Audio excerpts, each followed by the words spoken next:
তোমরা আল্লাহ পাকের রহমত থেকে নিরাশ হয়ে যেও না। ইন্নাল্লাহা ইয়াগফিরু যুনুবা জামিআ, আল্লাহ পাক চাইলে সমস্ত গুনাহ মাফ করতে পারেন। ইন্নাহু হুয়াল গফুরুর রহিম, তিনি হচ্ছেন পরম করুণাময়, অসীম দয়ালু।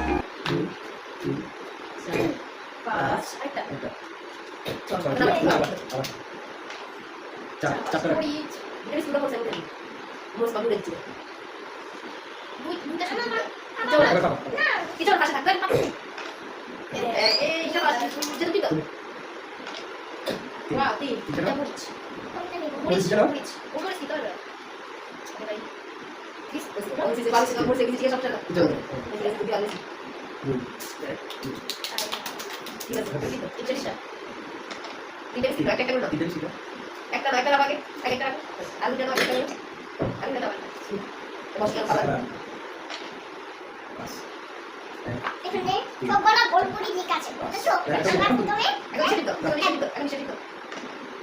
পাঁচটা দিতে চকলেট গেল হবে না তো নিও বুঝে কি নিও 4 5 এটা বল